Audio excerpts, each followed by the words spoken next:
à l'adresse du secrétariat technique de la commission ad hoc, qui a été modifié pour le vote de Mme Kinshasa, à 12 heures précises, conformément au communiqué de son Excellence en rapport avec le changement de l'heure de publier les documents écrits. Avant de donner à 12 heures précises, heure locale, et qui par la suite a autorisé le président de la commission ad hoc, ci-après ont été enregistrés. Il s'agit des sociétés et consortiums ci-après. Nous avons constaté que tous les prix ont été déposés et réceptionnés dans le délai du commentaire de leur contenu. Avant de se faire procéder à la lecture à haute voix des pièces et des représentants des sociétés de consortium ayant pris part à la séance des documents des autres blocs, comme les autres qui sont faits sur l'attribution des droits d'hydrocarbures, dont les noms et fonctions de la République, Félix Antoine Tshisekedi Tshilombo, chef de l'État, appelé affectueusement Béton. Et aussi les membres de notre gouvernement qui soutiennent et accompagnent ce processus des appels d'offres, dont le seul objectif principal est de valoriser nos ressources en hydrocarbures en vue du développement économique et social de notre population. Deuxièmement, je remercie les sociétés qui ont manifesté leur intérêt pour les 3 blocs gaziers du graben du lac Kivu.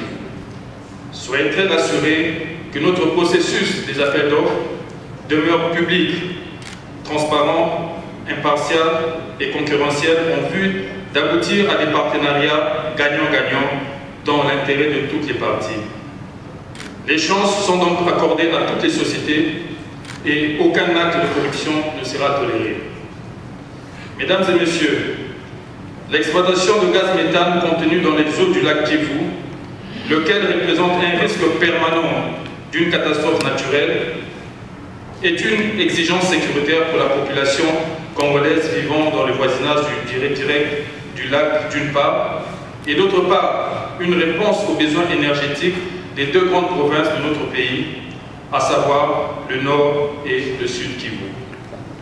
C'est pourquoi nous avons prévu, dès la fin de la phase de présélection, pour les 3 blocs gaziers, à notifier le plus rapidement possible les sociétés qui seront présélectionnées à venir retirer les cahiers de charges pour la soumission de leurs offres techniques et financières.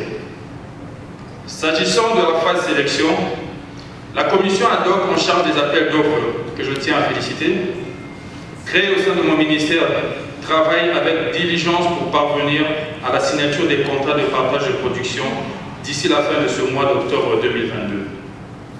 Enfin, nous encourageons par cette occasion les sociétés ou consortiums à rejoindre le processus des appels d'offres par la manifestation de leur intérêt pour les 27 blocs pétroliers et dont le dépôt des candidatures se poursuit jusqu'au 29 janvier 2023.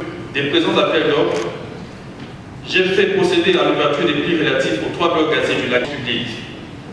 Je déclare ouverte l'étape d'évaluation des dossiers. Dans notre pays doit être développé et comme vous le savez tous, nous avons un grand problème avec l'accumulation de gaz dans le lac Kivu. Donc développer ce secteur sera déjà salutaire, non seulement sur le plan économique et sur le plan de l'environnement et le plan sécuritaire. Parce que si ce gaz n'est pas exploité, n'est pas extrait, ça peut causer une catastrophe naturelle de grande envergure et ça sera très dramatique. Voilà. Comme vous le savez, par le passé, on n'a pas développé le secteur du pétrole, alors que la RDC regorge de grandes réserves, d'importantes réserves pétrolières et gaziers. Donc ces programmes du gouvernement menés par le ministre des Hydrocarbures est à saluer et c'est à sa juste valeur que nous devons tous appuyer. Le travail a été fait avec beaucoup d'expertise. On a ouvert les offres de toutes les entreprises qui ont soumissionné. Puis il n'y a pas eu de désordre. Donc, comme c'est la première phase, nous pensons que dans les jours qui viennent, quelques entreprises seront retenues. Et c'est à partir de ce moment-là que nous pouvons suivre le processus jusqu'à la fin. on va chercher à retenir les entreprises qui ont satisfait aux conditions données par le maître de l'ouvrage ou sinon l'adjudicateur.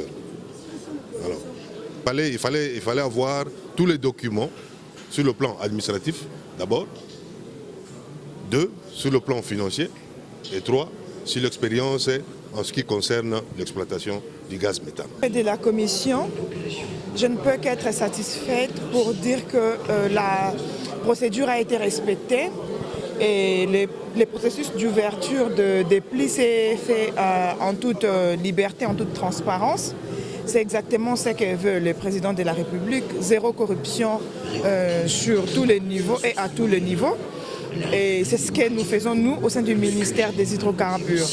Aujourd'hui, nous avons procédé au dépouillement des plis et après, nous allons rester travailler là-dessus, évaluer les offres telles que dépouillées au vu et au su de tous et pour pouvoir très prochainement notifier ceux qui seront sélectionnés afin d'accomplir également quelques tâches qui leur sera soumises pour pouvoir passer à la phase de la signature du CPP, qui est le contrat de partage de production entre les ministères des hydrocarbures, qui représente notre ministre, et les partenaires qui sont les sociétés soumissionnaires.